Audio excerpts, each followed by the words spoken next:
The opinions and views expressed in the following program are those of the speakers and the host, and do not necessarily reflect those of Yoakley Scott Corporation and your sports network. Yeah, I've been closer to Jesus before, so can you help me out? Oh, can you help me out? Am I on my own? Am I on my own? But can you help me out? Am I on my own? Am I on my own? Or can you help me out? Can you help me out? I've been scared to look in my soul.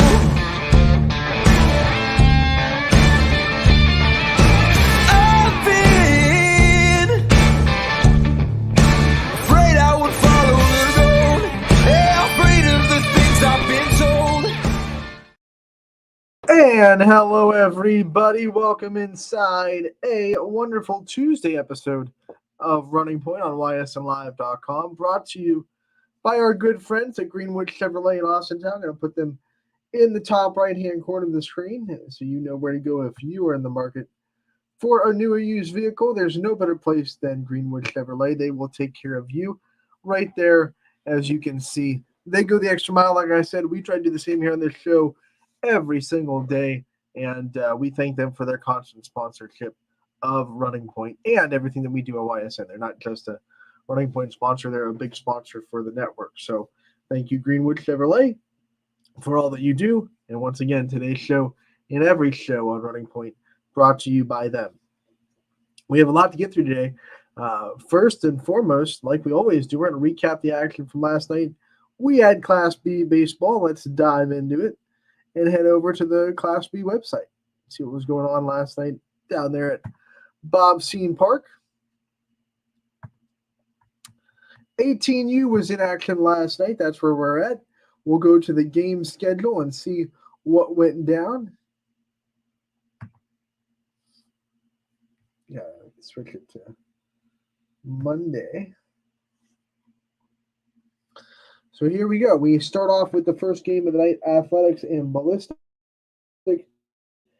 Athletics getting the win, 5-2. Let's look at the box score and see how it went down. One of the lower scoring games of the night, we saw a lot of offense last night. Some one-sided offense, some close offensive games. But this one a little bit more in the pitcher's hands. Scoreless after one, and then Ballistic takes a 1-0 lead after two as the home team in the bottom of the second. It stays that way all the way up until the fourth, when Athletics takes their first lead of the day with a 2-run fourth inning. That's a 1-run lead, scoreless in the fifth. And then in the sixth, Ballistic ties up the game at 2. But hey, the seventh inning belonged to Athletics. They score 3 in the seventh and win by that amount. 3 runs win, 5-2. Final line for Athletics, 5 runs, 7 hits, 2 errors. And then Ballistic had 2 runs on 5 hits, no errors on their scorecard. Let's take a look at the big hitters for both teams. We'll start with the Athletics. Not a lot of offense in this one for both teams, but still a big day for Evan Tice. No shocker there. I mean, I feel like every time we talk about Athletics 18U, we're bringing up Evan Tice. And really every time we talk about baseball in the YSN area, YSN family, it's almost really hard to ever have that conversation without Evan Tice. We're number 55 for East Liverpool. And by the way, going to be in our All-Star game for the 4th time, 4 out of 4. That is something special. And I have to dig in, but I believe, I could be wrong, because this is our 4th baseball All-Star game.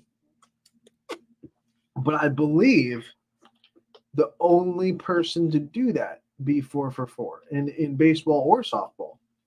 I don't think we've had a 4 for 4 in basketball or volleyball. We haven't had 4 yet. We're going to go into our 4th. Or is it our? No, I think it's going to be our 3rd volleyball All-Star game. We started volleyball a little bit later than the other 2, but we're going to go into our 5th basketball game. So no one was 4 for 4 this year, and I don't think anyone was Yeah, I think it's the only 4 for 4. Could be wrong. I could do some research. I'm sure someone at YSN will dive into the numbers and say, no, I went to all 4. And if that's the case, I'll be happy to be proven wrong, because that means that there are other athletes that have been awesome all 4 years. But Evan Tice will be in the All-Star game. Point of the tangent my brain just went on. He went 2 for 3 with an RBI. The only hitter on the day. I shouldn't say that, because you can't forget about Logan Cipher. I missed him while I was skimming I almost said only hit on the day with multiple hits. That's not true, because Logan Cipher went 3 for 4 with 1 RBI. A big day for him. 1 for 2 on the day for Tyler Kurlick, who went 1 for 2 with a run scored and an RBI. Athletics also got an RBI from Chandler Maurice, who went 1 for 2 with a walk, along with that RBI.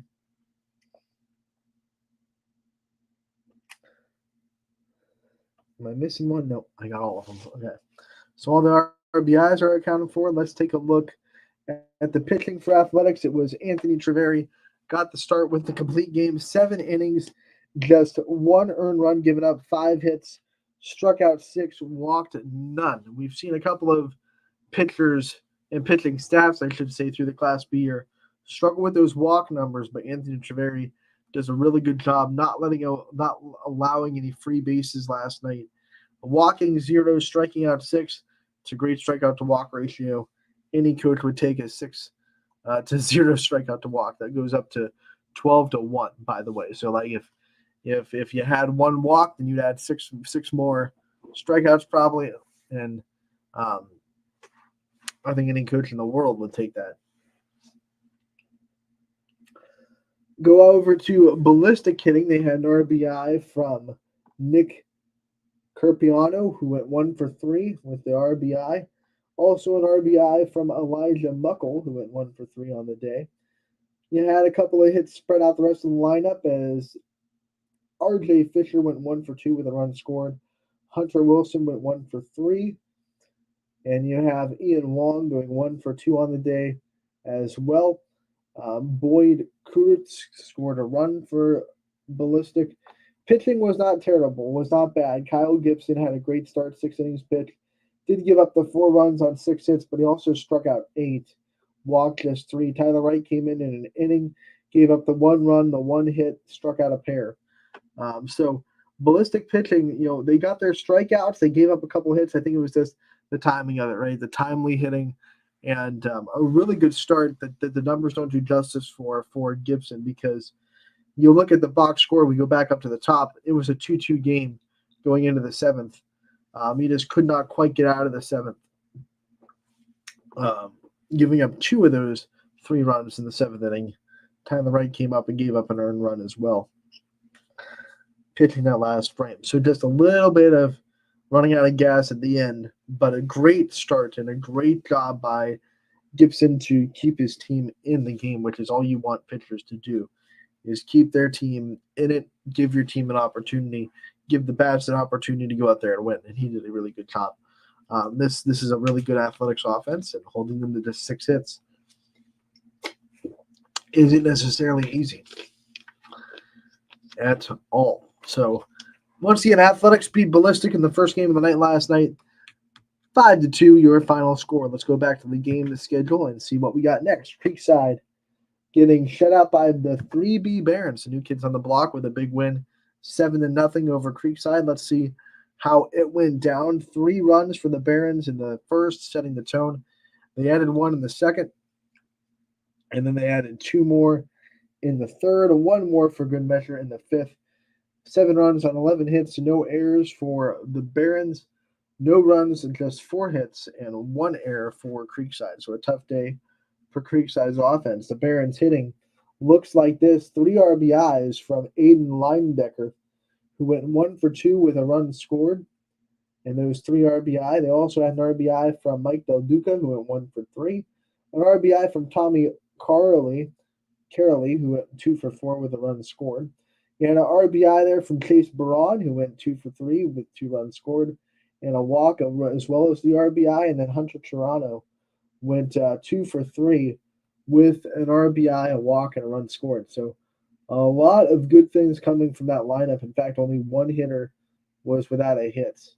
Everyone else got at least a hit on the day in the Barons order. And they also had great pitching from Zyler Friedman, who got the start in the win. 5 innings pitched, gave up no runs on 2 hits, struck out 9, walked 2, did all of that in 75 pitches. Jimmy Rowe came in, pitched the last 2 innings, gave up 2 hits, no runs, and just struck out 1. So he was a little bit more of a contact hitter, but he did the job. Creekside's offense, you had 4 hits scattered through the lineup. Frank Sinadak went 1 for 3, so did Dom Ryan. You had John Husband go 1 for 3. A perfect day at the plate for Emmett Feliski, who went 1 for 1 with a walk. And those were your 4 hits for Creekside. A big day, not just the plate, but also on the mound for the 3B Barons, as they once again beat Creekside 7-0. Let's see what the third game was. It was Prospects taking care of Eagleware, another shutout, 11-0, and another big offensive day for a team as the Prospects score 7 in the first, and it was pretty much their game from that point on. 2 in the second, 1 in the third, 1 in the fifth as well. They won this in run roll fashion, 11-0 after 5 innings. The Prospects offense looking like this. 3 RBI day from the top of that order. And Dominic Santee, and man, we've sung this kid's praises every day. We're talking about 18U. He's always in the box score. He's always doing great things, and he's continuing his great season with 3 more RBI and 1 for 2 day. 2 RBI and a perfect day at the plate from Ethan Powell, who went 3 for 3 with a run scored. He had an RBI from Evan Tuttle, who did his job despite not having a hit. Timely hitting and doing your job at the plate goes so unnoticed. Colvin Madden had a good day, 2 for 3 with an RBI and 2 runs scored. And then down there at the bottom, you see that Hunter Stacy, who will also be in our All-Star game, by the way, 1 for 3 with an RBI and a run scored for him. We look at the pitching for the Prospects. They had a complete game from Bryce Madden, who went all 5 innings, gave up just 1 hit, struck out 7, walked none. That's another really good strikeout to walk ratio. We've seen 2 of those last night now in these box scores. Eagleware was only able to get 1 hit, and it came from Shane Sodergren, who went 1 for 2 on the day. Eagleware came into this with 2 wins on Sunday. So a tough dose of losing their momentum against Prospects, who hit the 11-0 win. We move on. Next one.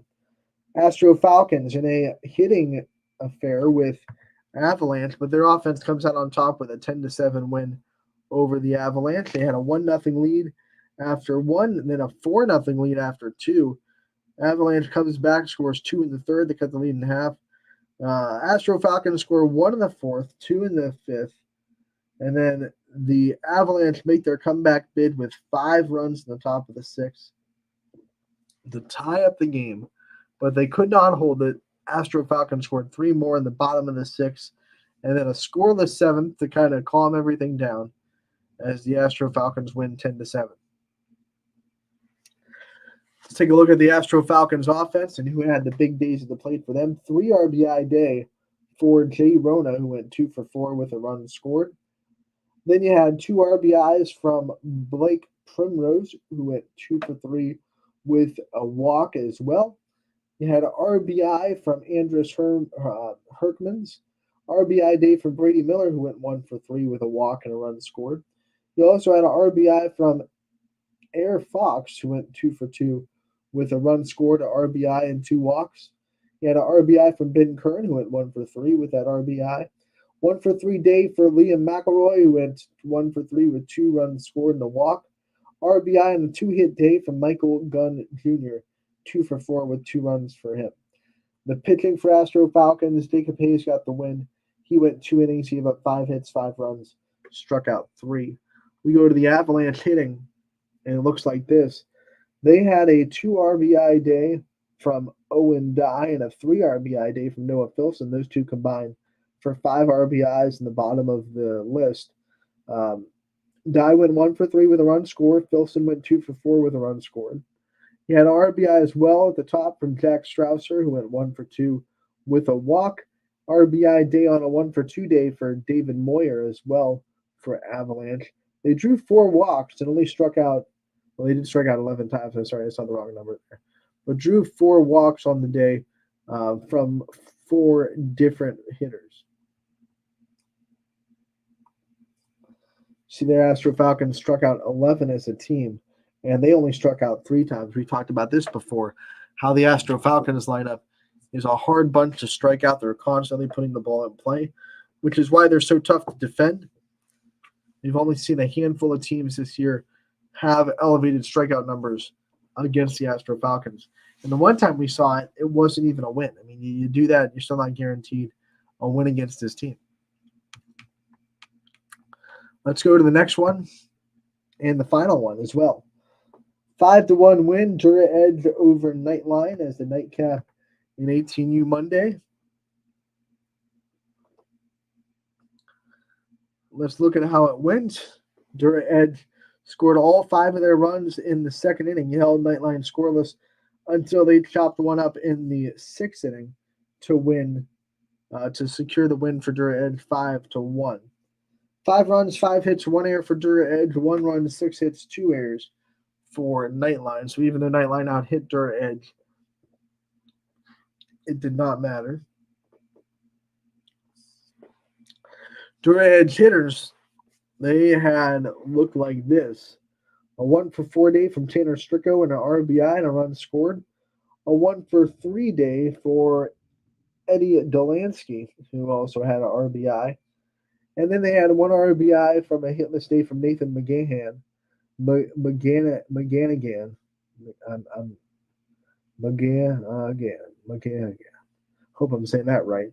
But once again, we talked about it before with some other players that get RBIs in those situations. Situational hitting, doing your job, that's what it takes. Pitching-wise for Dura Edge, getting the win was Camden Martin. He went 4 innings, gave up no runs on 2 hits, struck out 3.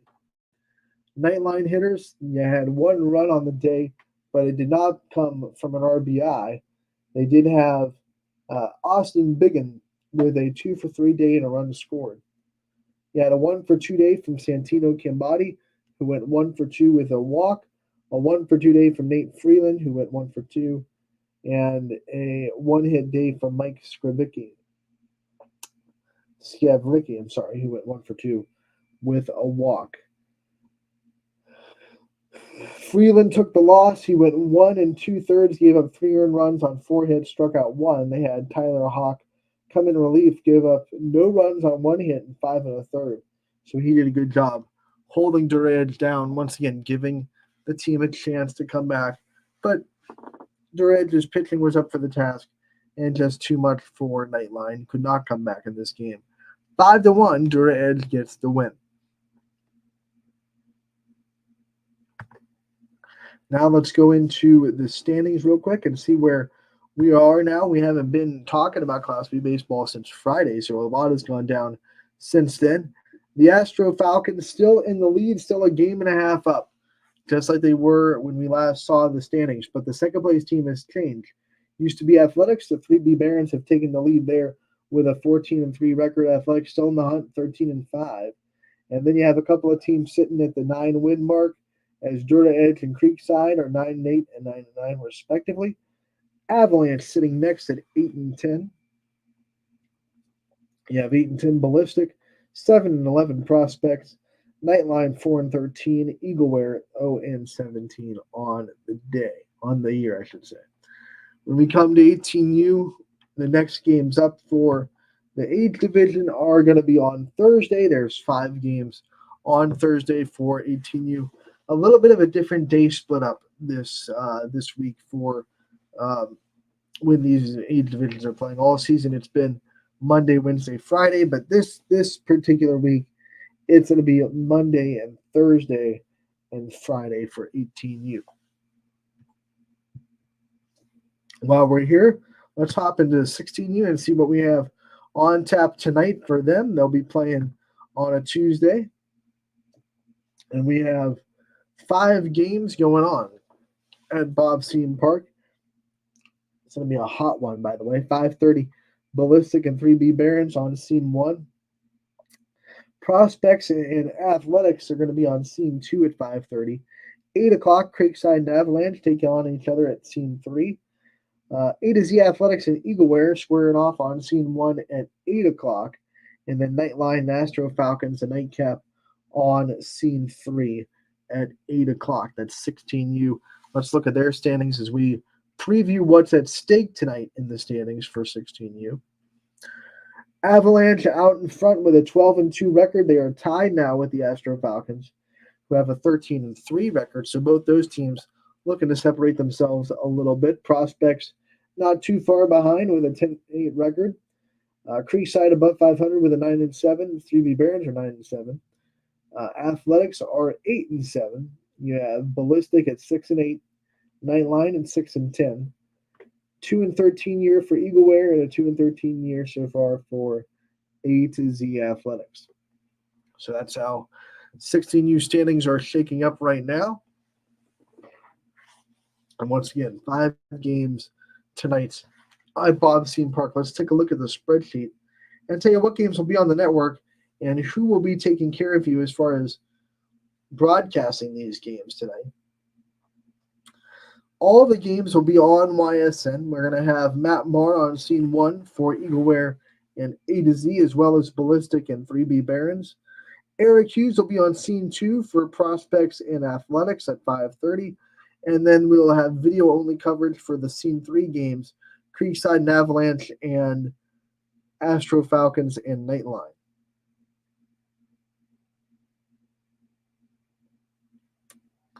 We'll also have Scrappers Baseball making their return to Eastwood Field tonight. They'll be hosting West Virginia. Ty Bartell will be on the call there, 7 o'clock, so don't miss that, as the Scrappers are on a winning streak, and they'll look to continue that at home today against West Virginia. Once again, Ty Bartell on the call, 7 o'clock is when that game will be happening. We're going to take a break here on Running Point. When we come back, we'll have more of today's show. Don't go anywhere. Running Point brought to you, as always, by our good friends over at Greenwood Chevrolet in Austintown. 21 News delivers the news as it happens, using the latest technology from where it happens. Live here outside the Mahoney County. On air, online, Wednesday afternoon weather update. Very dangerous. and on the 21 News social media platforms. I'm on the road right now. 21 News, the Valley's only locally owned source for trusted news since 1953. Craftsmanship to us is 60 years of pride and dedication. Passed down from generation to generation. The hardwood floors that your kids take their first steps on. The solid wood doors you quietly close at night. The things we create day in and day out are the products that end up turning your house into a home. At Baird Brothers Fine Hardwoods, uncompromising quality and craftsmanship built our business. And it will keep us moving forward for generations to come. Going the extra mile at Greenwood Chevrolet means we want to take care of the community that takes care of us too. And we have to work together always. And that's how you stay in business for 40 years. You know, I love being a helper because when I help somebody, it makes me feel good. It means a lot that I can make a difference in others' lives. So I will do everything I can and just being there for them every step of the way. I want them to know within the first 5 minutes that they could depend on me. That's what going the extra mile means, only at Greenwood Chevrolet. Before the lights come on, before the workday begins, before a long day is ended, or it's time to have fun, it all starts with the people at Joe Dickey Electric. From replacing a light fixture in your home to building a substation for your business, no job is too big or too small. The people of Joe Dickey Electric power them all. Joe Dickey Electric, over 60 years of powering the Mahoning Valley.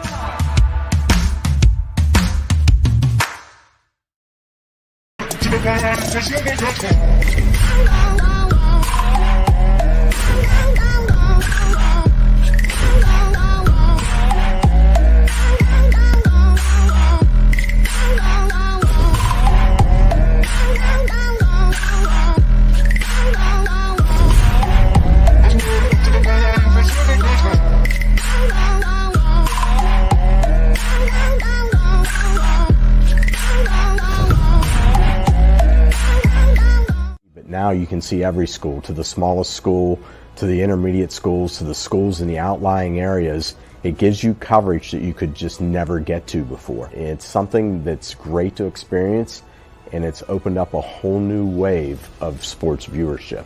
The possibilities are endless here at YSN. Push the envelope every day. Try something new. If it works, great. If it doesn't, well, let's try another angle, and we just keep moving forward. My name is Mike Ackelson, and my sports network is your sports network. What can you do on over 5,000 acres? At Mill Creek Metro Parks, you can discover unique habitats and wildlife, create memorable family moments, experience history, heritage, and park programs, explore scenic landscapes, take time to relax and be well, connect with nature and each other. Come see what's new at Mill Creek Metro Parks. Plan your trip now at millcreekmetroparks.org.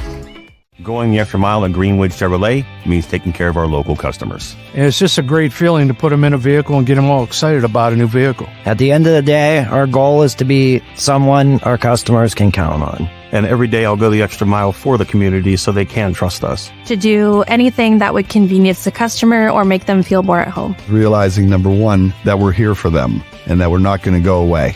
That's what going the extra mile means, only at Greenwood Chevrolet.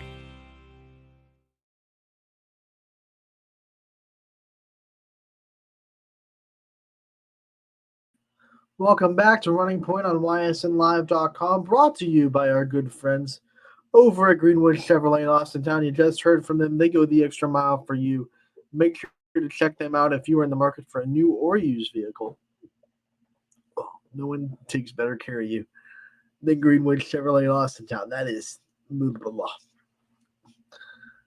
I just had some Mountain Dew come back up on me, which is my fault. I drink carbonated beverages. Things are going to come back up a little bit, right? Ugh, that's gross. We are going to continue. We'll get off of that topic real quick. We'll get back on track. Continue catching up with player profiles that we had throughout the season that we want to feature on Running Point. Like I said before, we want to make sure that every interview that we do gets featured on Running Point, but there's only so much time there. We only have 5 shows a week. So we do have to kind of catch up a little bit. I want to make sure every player that we interview gets the chance to be featured on Running Point. Our list is getting real short. We're almost to being caught up. We're going to continue catching up today, and we're going to hear from a South Range softball player, Selena DeJesus. Her player profile can also be seen at ysnlive.com and on our YouTube page. But like all of her teammates, she deserves the opportunity to be featured on Running Point, just like everyone else does. So we're going to feature her interview today and her player profile. It was a great one, as South Range made a run all the way to the state championship game. That was her first year solidified on the varsity roster, and she did a great job. So what an interview this is, and I can't wait for you guys to hear it. So here's Selena DeJesus on Running Point. Anthony Hartwig here with a South Range softball player profile. We are joined by Selena DeJesus. Selena, thank you so much for taking the time to join us today. Thank you so much for having me. You got it. And Selena, when we talk about this South Range team, it's a good mix of players that were coming back from last year and new players like yourself that are stepping into a varsity role for the first time. So when you talk about stepping into this program that has succeeded so much over the last 10 plus years and to be able to have your opportunity to make an impact, what was that like for you, especially the weeks leading up to the season, knowing that you were going to get this opportunity your way? Well, it was wonderful. I knew coming in that there was going to be 5 starters that were leaving, and it was just a wonderful feeling because I knew I had to step it up and really shine to get my position. But I was confident going into the season that I knew I was doing. It's just softball. So, yeah, it was awesome, especially finally playing for South Range High School with all of my friends because we've talked about this for so long. With all the talent in this program, I imagine it's pretty competitive when you're trying to get roster spots. What's that done for you to be able to work hard, like you said, for the spot, and then to be able to have it and keep it once you have it? Well, I just knew that I had to have confidence, and that's the thing that I was struggling with a little bit towards the beginning of the season, but I finally found that I just need to play softball because that's what I've been doing since I was 5 years old, and I knew I knew I had trust in my ability, so I was fine with that. Was there a moment when that clicked for you, where you clicked like, hey, this is what I need to do, this is how much confidence I should have during the season? Like you said, beginning maybe not so much, but now when we look at your stats, absolutely. So was there a moment when you think your confidence really got kickstarted? I think it started to heighten towards the middle of the season when I really knew that I had locked in my position as a starting center fielder and I was in the lineup, and I just knew that, okay, now I can settle down and play my game. A couple of weeks ago, you went on a stretch where you had 12 RBI in just 4 games in a week. What was going on then? What was that big moment and that big turnaround for you to really have so much success? Well, I started a new routine where I had to step in the box with a clear mind and just think about, we have such a great starting lineup, and the top of our lineup is really like good at just getting on bases. So I just knew that, okay, we had ducks on the pond, so I just had to hit them in. So here you come into your first district round. We're talking about the first season of being a varsity player, so it's obviously your first district round. You have 5 for 6 in the 2 district games that your team plays. Was there nerves? What were you dealing with mentally during these district games? Well, I was a little nervous, but I knew that all around I had my team. They were backing me up. We always back each other up. We're such a close-knit team that I started to really just settle down. And I knew that I could play my game because I had my girls behind me. What was it like winning district championship and being, a big impact for it? And not for the first time celebrating, because you get to celebrate with your team last year, but for the first time being able to celebrate knowing that you had a stake in it and you had an impact in the game.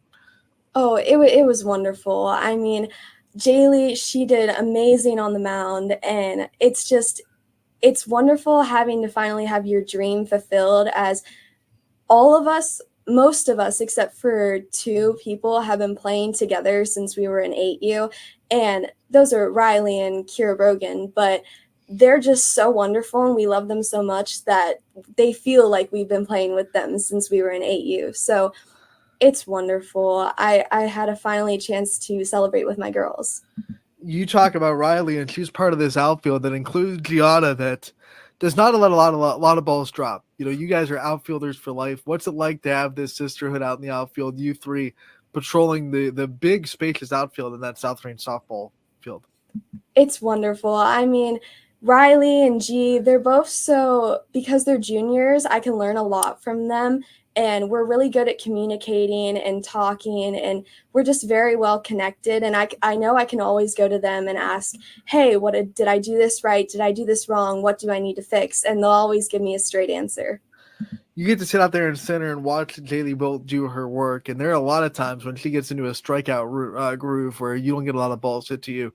How are you able to stay engaged during those moments and stay focused, knowing that you could get a ball hit to you, but when Jaylee's in that kind of groove, not likely. Well, I mean, like I've said before, Jaylee and I have been playing together for so long that it's just wonderful to see her on the mound doing what she does best. And I just think about that. I have to get the out for her. I'm playing for her. Like, I'm backing her up.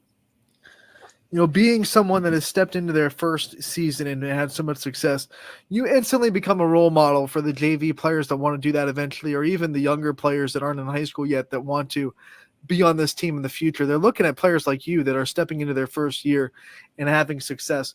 What's that been like for you, knowing that now that you're on the varsity team and you're having the success you're having, that people are watching you and they want to be where you are one day?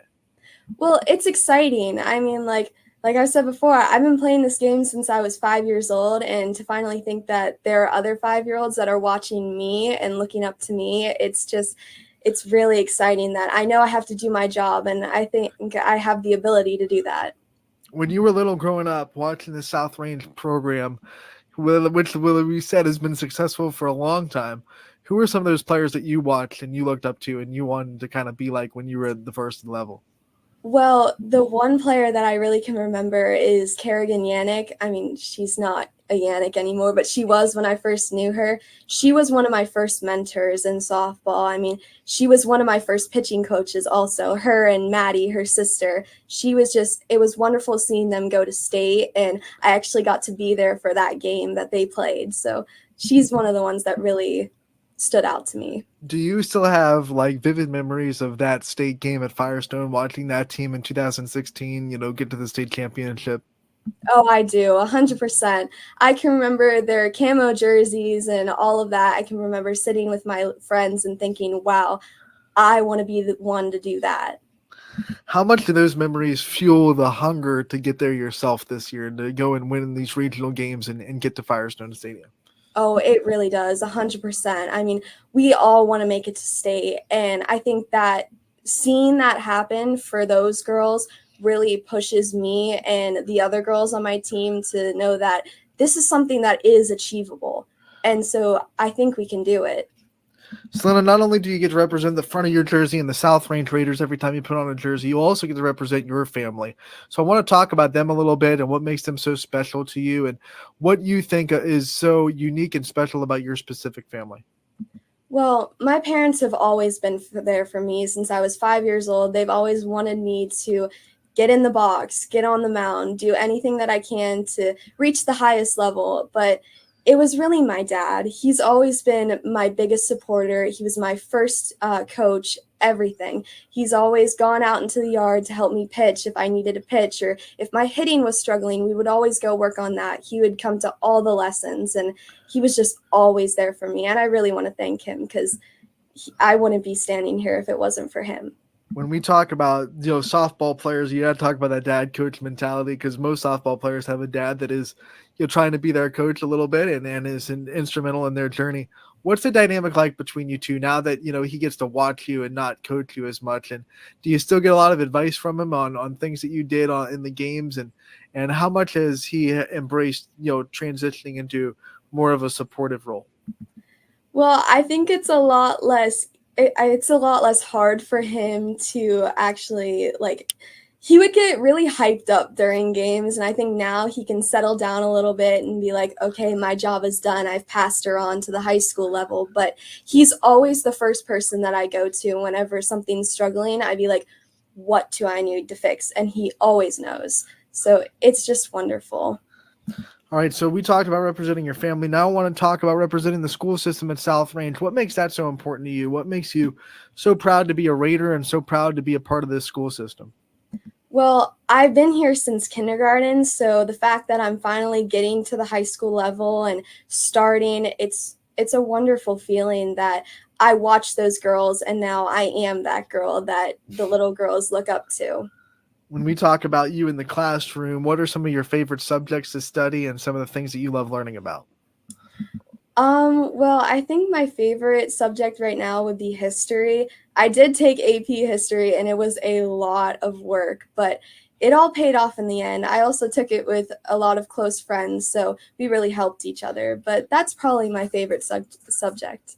Now, I know you have a lot of time to think about your future still. You're not close to graduating yet, but when you think about things that you might be interested in, or you start to think about the career paths that you think you'd be good at, does anything come to mind? Do you have any interest as far as things you want to see yourself doing in the future? Well, I've always been told that I would make a really good lawyer because I like to argue and I'm good at getting my point across. So I would either probably go with that, or I was looking towards more psychology because I love helping people. And I think those are two things that would really help me get out into the world. All right, you have to give us one topic that you think you could debate with anybody that you feel so strongly about. And if anyone said, hey, this is how it is, and you were on the other side of it, that you could debate them till the end of time. Oh, I don't know. That's a hard one. I would probably say I'm a nerd, so I would probably have to say books or something book related, more like Harry Potter or something Marvel related, because those are the two things I think I know best. Hey, that and softball. Nerd and proud, Selena. Nerd and proud. Don't ever be ashamed to be a nerd out there, because, world needs more of them. What's your favorite book? Oh, I don't know. That's a hard one. I think my favorite would probably be November 9th by Colleen Hoover. I know I don't like a lot of her books, but that's one that really sticks out for me. Or we just read this book for English Festival. It's called Monday's Not Coming. It was really heartfelt, and I think that's probably my favorite book, that or Colleen Hoover. What about the favorite Marvel superhero? Since you brought up Marvel as well, what's your favorite superhero out of that universe?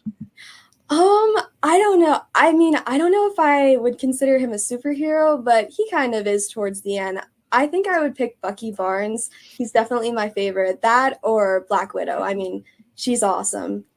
If you could have any superpower in the world, whether it be a Marvel superpower or a DC superpower, it doesn't matter. If you could have any superpower, which one do you think you'd want?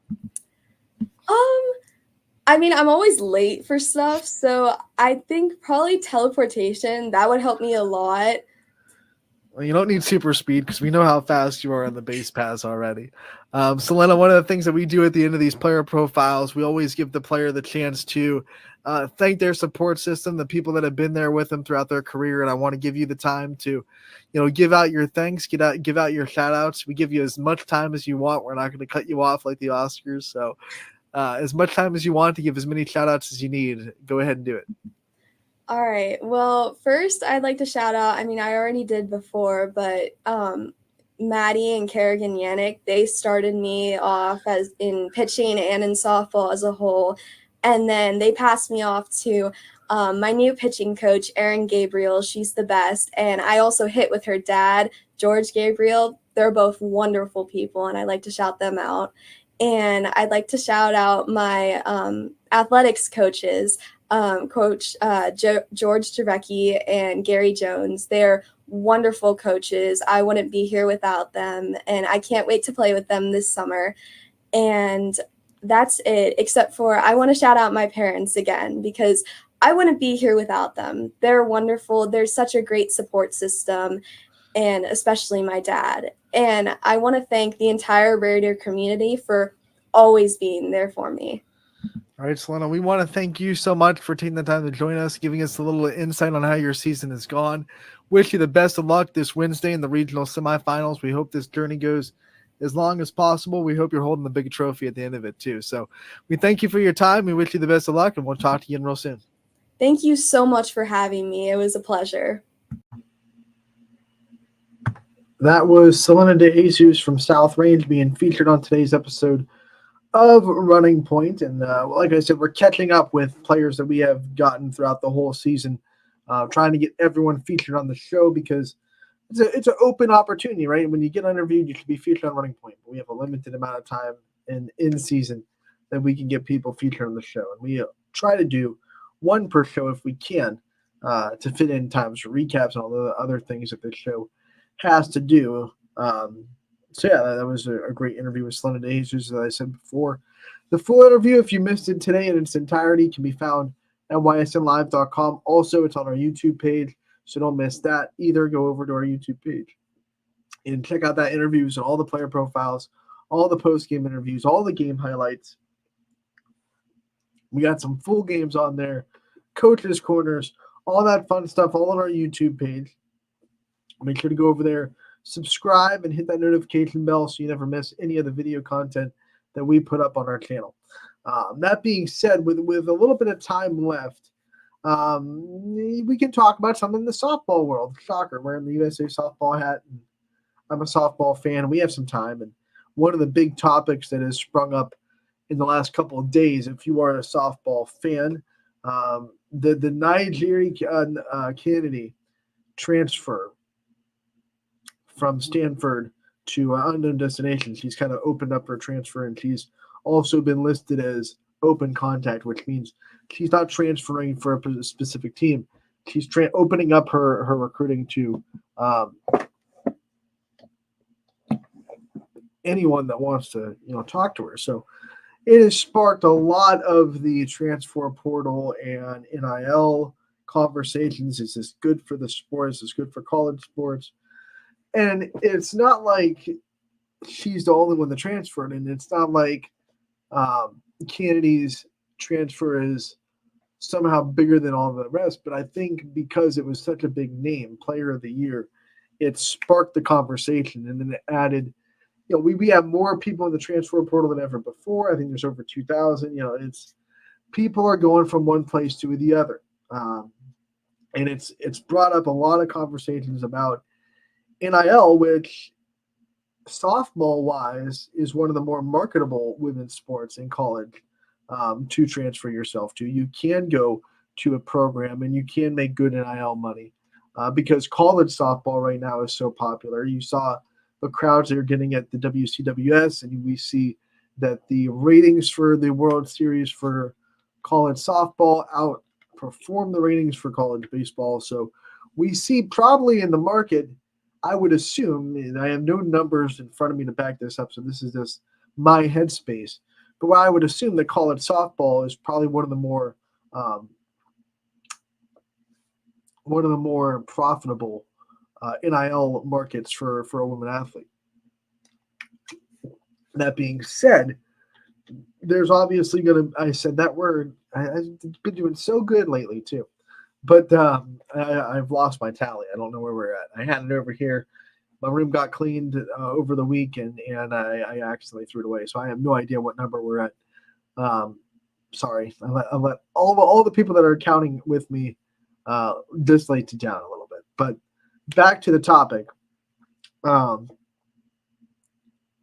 Everyone transfers for their own reasons. There are some people that see an opportunity to make some money in playing softball, and they see an NIL deal that's, there are some out there that are six figures. I'm not pulling that out of my butt. There are definitely deals that players have made, especially when you're going to a blue blood softball program like your Oklahomas, like your Alabamas, your Nebraskas, those kind of teams. They're selling out their crowd, so they're able to get NIL deals. And there are some also teams that are right next to a city, so you get the NIL deals from the companies that are centered in that city.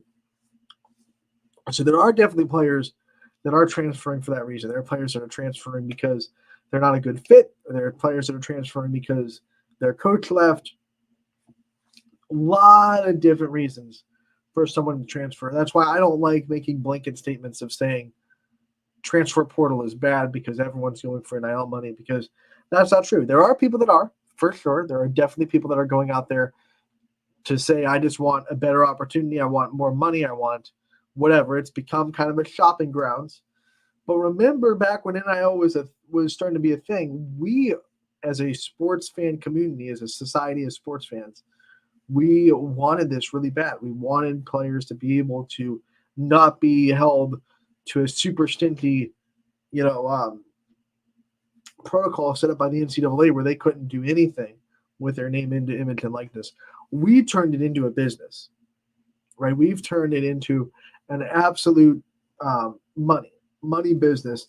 And when we do that, people, not just the schools in the NCAA who always have made business decisions, but now we're saying, because there's money involved with the players, I hope when we clamored for that and we wanted that, we understood that, okay, now the players are going to make business decisions too. Just like you do in professional sports. You make business decisions. You make you make decisions based on where the money's going to come. And now the players have the opportunity to do the same. We're morphing sports at the college level. It's not professional at the talent level yet, and it won't never be. You'll never have a college team that can, go and play professional sports in whatever sport they're in. But as far as the business sense and the almost free agency, I guess you could say, that the NCAA is turning into that. And that's what happens when you allow players to be paid for playing a sport. It's going to turn into a business for the players, and the players are going to make business decisions. It's a reality, whether you like it or not. It's there. I'm kind of tired of seeing the hand wringing on Twitter of, I hate the transfer portal, or I hate NIL because I'm just rolling my eyes, because when the NIL wasn't here, all I saw was push for it. We have to let these athletes make their money. We have to not let them be used by the NCAA, and now it's here. And now people are mad about it being the reason people are transferring. It's like they didn't understand that when you give players money for their name, image, and likeness, then they're not going to turn around and make decisions based on that. And I don't know if Kennedy's making the decision based on NIL. I don't know if she's making the decision based on mental health. Whatever she's making the decision on, this is not something directed directly towards her in her situation. This is a scope of the whole scene, the big picture, We turn it into a business. And because we turned it into a business, now players are making business decisions. It's that simple. And you can not like it all you want, but just remember that most of the people that I see that are not liking it also clamored for it. So now they try to backtrack and say, yeah, but we want it more structured. We want them. Well, it's not Goldilocks, people. You're not going to have something that's just right. You're just not. You're either going to have to want players to be able to make the money for what they do in college sports, or you don't. But there's never going to be a thing that's perfectly catered to players making money, but they also can only make money in this kind of way, and they also can't transfer for money, and colleges can't use that money to try to get them to train. Like, you're never going to have the best of both worlds. So college sports fans out there, pick a side of the fence and stay there. Do you want college players to be able to make money for the sports they play and the name, image, and likeness that they have, or do you not? It's that simple, because you're never going to find the perfect middle ground. It's never going to happen. I am perfectly certain that they're never going to find a perfect little center where they say players can make money for their name, image, and likeness, but at the same time, we're not going to. I mean, I don't even know how you would stop players from making the decision to transfer for their name, image, and likeness. Because if you say, well, you can't play if you transfer, that's going to upset the people that transfer for legitimate reasons.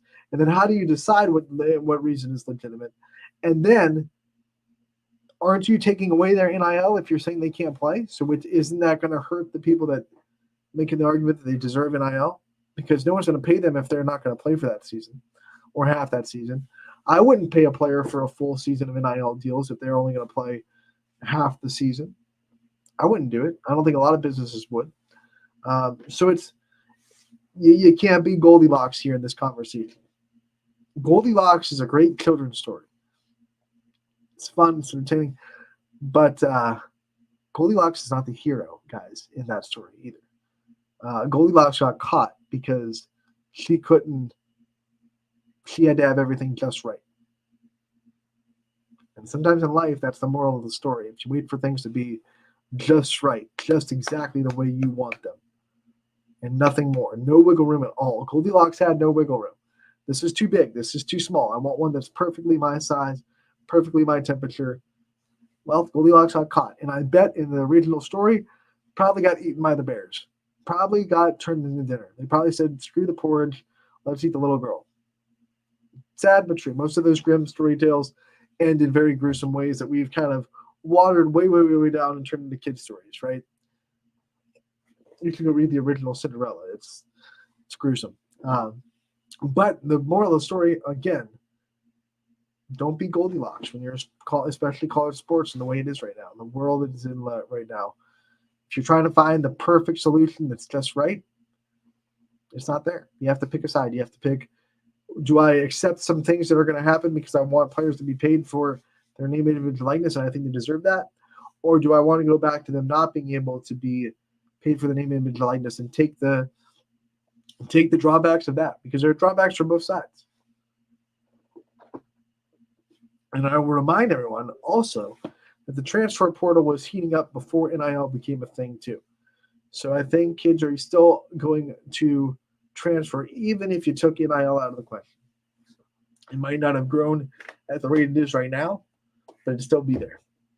And you still have to deal with all the things that people want to deal with. They say, well, it just makes the rich richer. Well, you know what? Oklahoma lost Jordy Ball to Nebraska last year. Tell me how Oklahoma got richer with that. I know they went on won the national championship anyway, but imagine what they would have had if they had Jordy Ball healthy this year too. It would have been not even close national championship, not even a sweat. They wouldn't have had to walk off in extras against Florida, right? It would have just been Oklahoma. Everyone writes it in. It's a Sharpie to the national championship. You had Jordy Ball again. Yes, Oklahoma gets a lot of transfers because, yes, Oklahoma is the program right now. But it's not like that doesn't work the other way too. Like Nebraska, who hasn't really done anything in softball, really, they're getting transfers up the wazoo. Why? Because they got Jordy Ball, and everyone thinks he's going to come back healthy this year, and they're going to make a big run. They want to be a part of it. And Nebraska had big crowds this year, which also equals money, which also equals NIL money. Let's be real. So People are transferring to Nebraska. Nebraska's not a rich softball program when it comes to wins, success. They're rich when it comes to a little bit of, they've gotten a lot of money. But it's not only glorifying the winning programs that are there to win. I mean, I haven't seen too many transfers to, like let's say, a Florida this year or a Florida State. They've had a couple. But there have been a lot of winning programs that haven't been, launching into the transfer portal this year. So it's not making every winning program immensely better, and people can transfer out of winning programs too. And that happens a lot because there's only 9 spots to fill, and there's a lot of talent on that roster. Of course, if you're talented, if you get recruited to Oklahoma. But hey, I want to go somewhere and make an impact. And you get a little bit antsy, and you say, I want to go somewhere else. Oklahoma loses players to the transfer portal as much as they gain players from the transfer portal. So, yes, do they benefit from it? Of course they do. Do the big teams, the winning teams, benefit from it? That's capitalism. That's the world we live in. If you succeed, you're going to get, I hate to boil down players and human beings to the profit, but if you're a successful team, let's take it in the business world of capitalism, you're a successful business, you're going to draw in money. You're going to draw in people's interest. And it's the same thing with sports. We have turned it into a business, and our business model in America is capitalism. And capitalism means if you succeed, if you're winning, you get more things to help you win. It's really, I mean, if you look at it and you keep emotion out of it, and you just look at it in the simple lens, it's really easy. And I have talked way over my limit, I think. But that's what happens when you get Anthony Rowland, right? So with that being said, what a wonderful episode of Running Point. I want to thank you all so much for tuning in today. We'll be back tomorrow. Scotty Minter will be with me as a sidecar. We're going to have some fun on Wednesday. Tomorrow, 1 to 2, don't miss it. ysnlive.com, brought to you by Greenwood Chevrolet in Austintown.